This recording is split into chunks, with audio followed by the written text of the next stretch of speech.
Why don't you ask Meera to take a look at this proposal? She's the creative kind. She'll have some exciting ideas up her sleeve. Most of us have heard or overheard a statement like this, no matter where we work. Well, you may or may not have Meera as a colleague, but if you've ever wondered around the enigma of a creative versus a non creative person at work, I'm here to demystify some of those mysteries. Hi, I'm Archit Thapar, the creative chief at Harappa.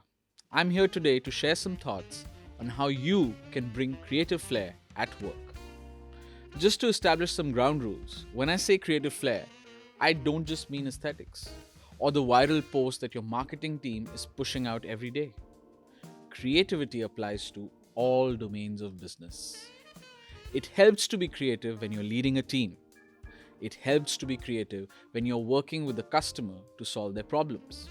It helps to be creative when you're coming up with new systems and processes. Creativity is the new super skill on the block.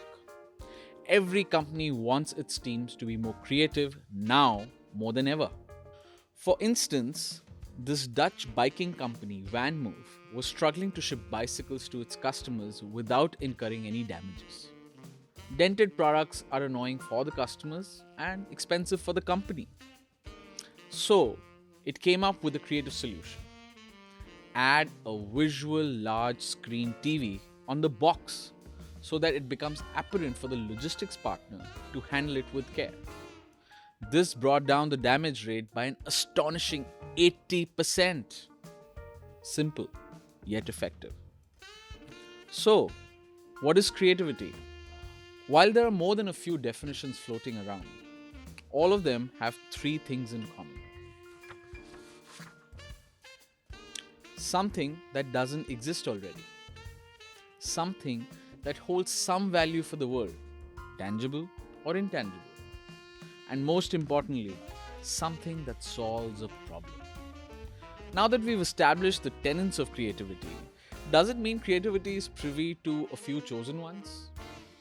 Fortunately not. It can be built with time and practice, provided one intends to build it. That's probably why the Tibetan language doesn't have a word for creativity. The closest translation is the word natural, which goes on to show that there is this part of the world that doesn't see creativity to be an elusive secret that only some geniuses have access to. I promised I'll bust some myths during this Thrive Masters. So far, we've established you don't have to be a creative genius to build a creative mindset. Time to bust another one. Creative people don't like to follow any process or structure. While I cannot claim what the entire world is up to, all the creative people that I've had the privilege to work with or know love to follow a process and structure their thoughts. Each of them has a process that works for them, and I'm about to share what has worked best for me so far.